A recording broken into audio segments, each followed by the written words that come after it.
तामुलपुर जिल्लायाव सा-सानजा सौरभ स्थिति प्रसार संसदनि बानजायनायजों सैत्य सनातन ब्रह्म धोरोमनि शास्त्र बिसार सभा खुंदों।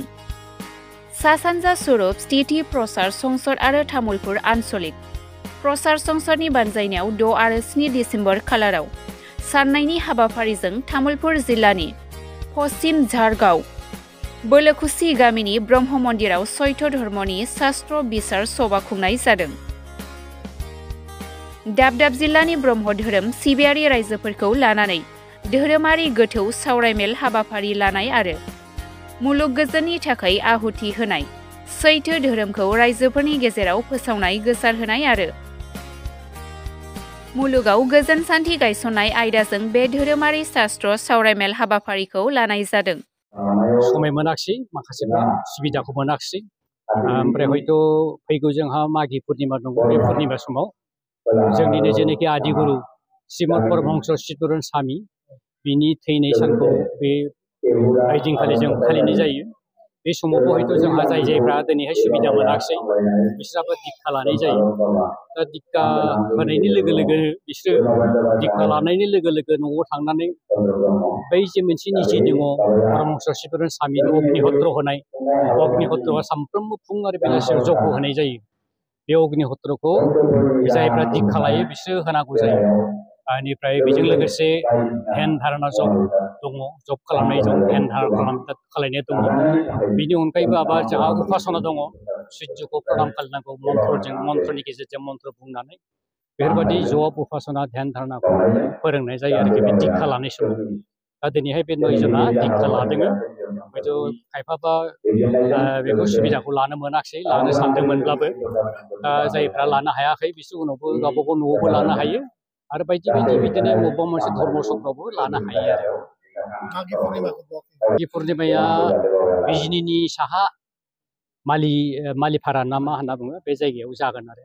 थिग खालामनाय जाबाय, जायगाखौ थिग खालामनाय जाबाय, रिसेपसन कमिटिबो दानाय जाबाय आरो रिसेपसन कमिटिया गोसोआव गोहो बोलो लानानै बेखौ दा मावगासिनोबो दङ आरो।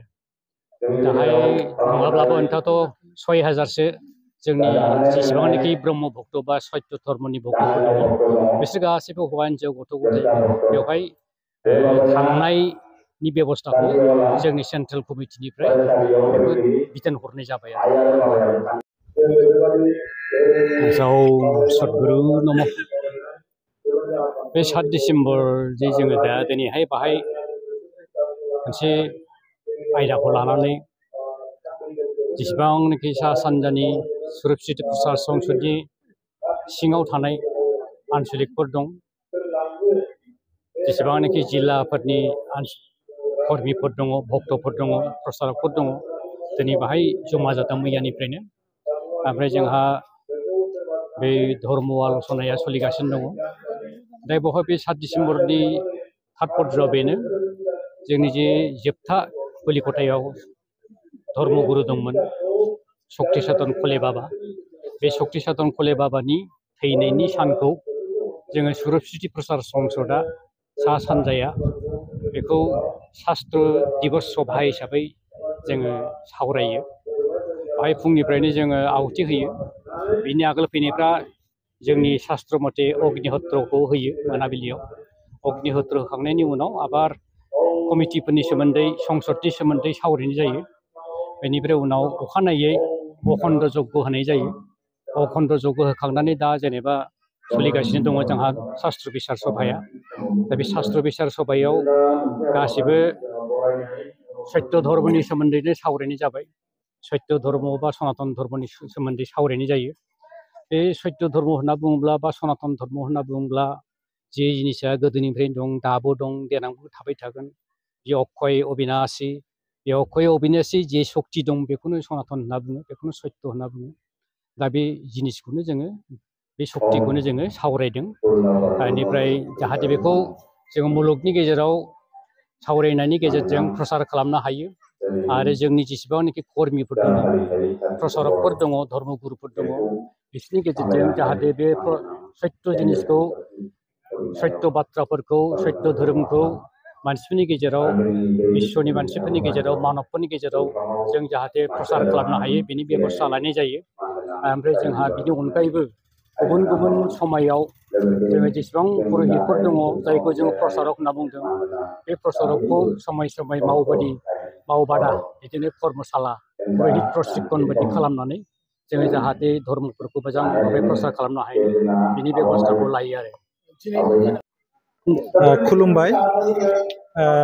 तामुलपुर जिल्लानि नैबे पश्चिम झारगाव बलकुसि गामिनि जग्गालयाव मैयानिफ्राय थामहिनबा 6 डिसेम्बर आरो दिनै 7 साननैनि जग्गाहुति होनाय आरो शास्त्र सावरायनाय हाबाफारिखौ लानानै बेवहाय मोनसे शास्त्र बिसार सभा जादों आरो बे शास्त्र बिसार सभाखौ मिरु स्वरूप सिति प्रसार संसद सा सानजानि हांख्रायनाय आरो तामुलपुर जिल्ला तामुलपुर आन्चलिक स्वरूप सिति प्रसार संसदनि बानजायनायाव खुंनाय जादों।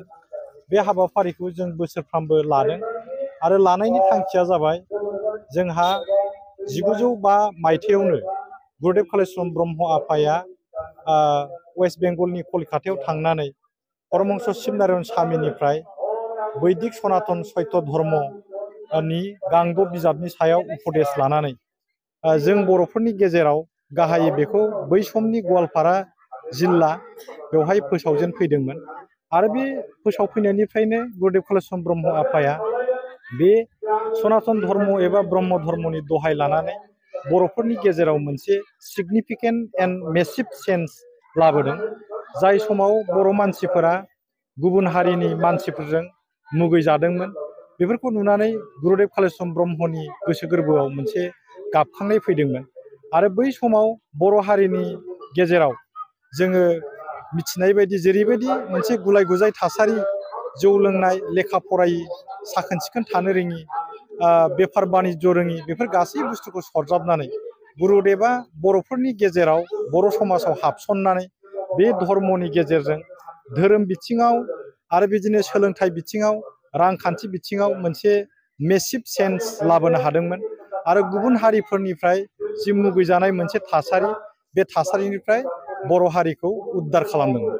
आरो मोनसे खोथाखौ बे समाव रायखांनाया गोनां जागोन जे माने गुबुननि थुनज्लायनायाव बर' मानसिफोरा बै समाव सिखाव खावनाय बायदि हाबायाव इनभल्भ जानायखौ जों मिथिदों। उनावहाय आरो बेखौ ब्रिटिश इन्डियान गभर्नमेन्टआ बर' जाथिखौनो क्रिमिनेल ट्राइब होननानै फोसावनो नागिरदोंमोन।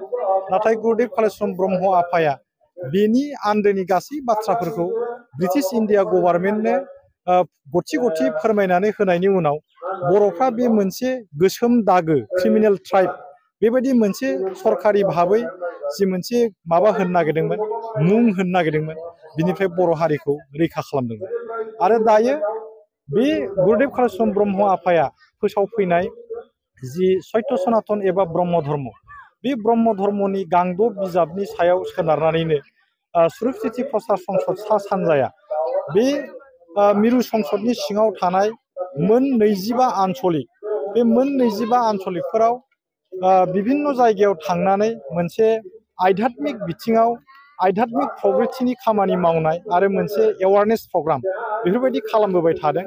बे स्वरूप सिति प्रसार संसदआ आध्यात्मिक बिथिङावल' मोनसे सांग्रांथि लाबोदों बे नङा। स्वरूप सिति प्रसार संसदआनो मोनसे बर' हारिनि गेजेराव ओरैबायदि मोनसे आफाद जाय आफादानाखि 1984 मायथाइयावनो दानि चिरां जिल्लानि रौमारि दावखा नोगोराव सिगांसिन प्राइभेट स्कुल फसंनानै माने जों बर'फोरनि गेजेराव सोलोंथाइ होजेनदोंमोन। आरो दायो बे स्वरूप सिति प्रसार संसदआ बे मोनसे जायगायावल' बेबायदि सोलोंथाइ होनायनि बेबस्था खालामनायनि अनगायैबो जोंनि बे बिटिसि आरो बिटिसिनि बायजोआवबो गुबुन गुबुन जायगायाव बेबायदि सोलोंथाइ होनायनि बेबस्था खालामबोदों आरो इयुनावबो खालामलांबाय थागोन। दायो बे धोरोम फोसावनायनि गेजेरजों सोलोंथाइ गोसार होनायनि गेजेरजों जों बर'फोरनि गेजेराव मोनसे खोमसि फोथायनाय उदां बेबायदि मोनसे समाज दानो थाखाय जोंनि स्वरूप सिति प्रसार संसदआ हाबा मावगासिनो दं।